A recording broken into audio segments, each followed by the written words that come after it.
मैया जों नुबाय जे भारतनि बिसायख'थि आयोग बे बिसायख'थि आयोगा फाइनाल डिलिमिटेशन बेनि जि डाटा बेखौ बिथांमोना फोसावदों आरो आसामनि जि समस्ति दाफामनाय जि हाबाफारि बे हाबाफारिनि गेजेरजों बिथांमोना मैया बेखौ फोसावनाय जों नुदों आरो बेखौ जोङो गोथौ आरो गुवारै गासै जिखिनि बिथांमोननि तथ्य दङ बेखौ स्टाडि खालामनायनि उनाव नुबाय जे बिथांमोननि जि ड्राफ्ट 20 जुनाव जि ओंखारदोंमोन बे ड्राफ्ट आरो फाइनाल जि डिलिमिटेशन बे मोननैजों 99.9% बेयाव माने गोरोबलायो मात्र बिथांमोना 19टा विधानसभा समष्टिनि मुंखौ सोलायदों आरो मोनसे लकसभा समष्टि मंगलदैमोन बेखौ ड्राफ्टआव दरं होबाय आरो दिनै जों फाइनाल डिलिमिटेशनाव नुबाय बेखौ दरं उदालगुरि नाम होदों आरो मोननैसो विधानसभा समष्टिनि एसे एनै सिमा बेखौ सोलाय सोल' खालामनायनि बादै आसाम आरो बड'लेण्डनि बिटिआरनि रायजो राजाफोरनि जि हप्स एन्ड एसपिरेशन दंमोन पलिटिकल राइट्स आरो डेम'क्रेटिक राइट्सनि जि बाथ्रा दंमोन बेखौ टटेलि बिथांमोना जोगारनानै बिथांमोना जोंखौ गिनिपिग साजायदों हियारिंनि नामाव आरो लोगोसेनो बिथांमोना जोंखौ माने असनमान खालामदों आरो दिनै हियारिंआव जि बाथ्राफोरखौ बर'नि 13टा आफादफोरा जि बुंदोंमोन आरो गुबुन गुबुन राजखान्थि नङै हान्जाफोराबो जि बुंदोंमोन बे बुंनाय बाथ्राफोरनि मोनसेबो बाथ्राफोरखौ बिथांमोना दिनै फाइनाल डिलिमिटेशननि जि तथ्य दङ बेयाव जों जि नुबाय बेयाव खुनु मोनसे बेबस्थाखौनो बिथांमोना लाखियाखै बेखायनो मैया फोसावजानाय बिसायख'थि आयगनि जि डिलिमिटेशन जि फाइनाल बेखौ जों स्ट्रंलि रिएक्शन होदों गोख्रों रावजों जों सोंखारियो आरो बेखौ जोङो मथे सन्तुष्ट नङा बेखौ जोङो माने लानानै जोङो माने गोसोआव दुखु मोननाय आरो जोंनि फारसे जि बिसायख'थि आयगनि माने नासयनाय बेखौ जोङो मोनदांदों दा बेखायनो दुलाराय बर' फरायसा आफादा गासै बर'नि माहारियारि आफादफोरखौ लानानै जोङो बिनि सायाव गोथौयै गुवारै सावरायफिनगोन बाथ्राया जाहैबाय जे आसामनि जि समष्टि दाफामनाय दुलाराय बर' फरायसा आफाद बर'नि माहारियारि आफादफोर गासै ज' लोगो नांनानै जों बिथांमोननो मेम'रेन्डाम होदों ड्राफ्ट ओंखारनायनि उनाव जों बेखौ स्टाडि खालामदों आरो जोङो बिथांमोननो मेम'रेन्डाम साबमिट खालामनानै जेब्ला हियारिंआव फैदोंमोन माने 19, 20, 21 आरो बे 19 तारिखआव जुलाइआव बिथांमोनखौ लोगो हमनानै जोंनि दाबिखौ होदों गिबि दाबिया जाबाय जे 2003 सनाव बिटिसि सुक्ति जि 10 फेब्रुवारियाव जादों बिनि 4.7 क्लियारलि मेनसन दङ जे जेलानो एसेम्बलि आरो पार्लियामेन्टखौ दाफामनाय जागोन बे डिलिमिटेशननि टाइमाव संबिधानिक प्रभिजन कन्स्टिटिउसनेल प्रभिजननि आधाराव बेयाव डिलिमिटेशना जागोन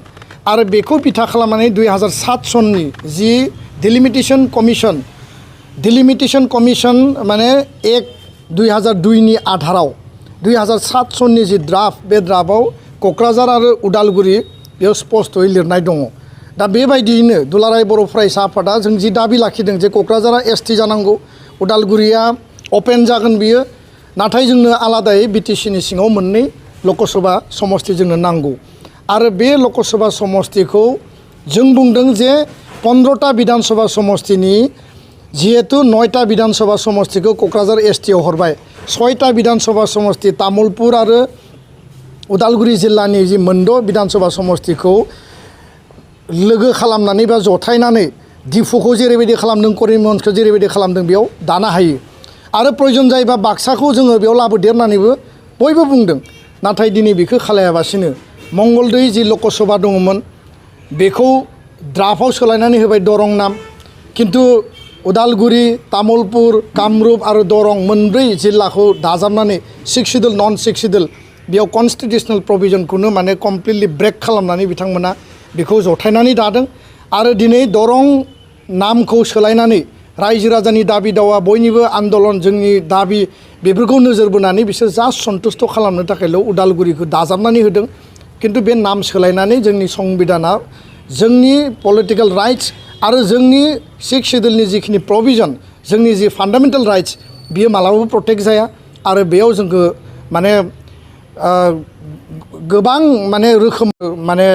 नारसिननाय नासयनाय आरो थगायनाय जादों होननानै आं स्पष्टयै बुङो। दा बेखायनो जोंनि जि दाबि दङमोन जे उदालगुरि समस्ति बिटिआरनि सिङाव बेखौ दानांगौ बेखौ बिथांमोना मानियाखै आरो बिथांमोना फालियाखै। गुबुन मोनसे बाथ्राया जाहैबाय जे 15टा विधानसभा समस्तिनि 10टा विधानसभा समस्तिखौ 6 शिड्यूलनि प्रभिजन बायदियै रिजार्भ फर एसटि लाखिनांगौ होननानै जों बुंदों। सिगांनि समाव मोनद' दंखायो, ड्राफ्टआव मोनद' ओंखारबाय आरो दिनै फाइनाल जि डिलिमिटेशननि जि तथ्य तालिकायाव जों नुबाय बेयावबो मोनद'खौनो लाखिदों। मोनब्रै बारायनांगौनि जोंनि जि दाबि दङमोन बेखौ बिथांमोना एसेबो माने अट'नमास डिस्ट्रिक्ट काउन्सिलनि सिङाव आर्टिकल 330 आरो आर्टिकल 332 नि जि प्रभिजन दङ रिजार्भेशन फर शिड्यूल ट्राइब बे बाथ्राखौ लानानै बिथांमोना कुनु मोनसे संबिधानिक इन्स्टिट्यूशन संबिधानिक बडि बे इन्स्टिट्यूशना दिनै संबिधान रक्षा खालामनायनि थाखाय हाबा मावाखै। दा बेखायनो बे जि मोननै जोंनि जि मुल दाबि दंमोन गाहाय दाबि दंमोन मोनसेबो दाबिखौ आय'गा दिनै बिथांमोना बेखौ खोनासंनानैबो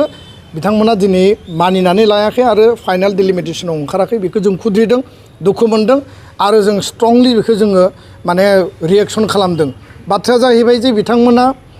बुंदों जे मोनफ्रोमबो स्पष्ट बाथ्राखौ बिथांमोना लाखिदों। मोनबा गाइडलाइन आधार होदों संबिधाननि आधाराव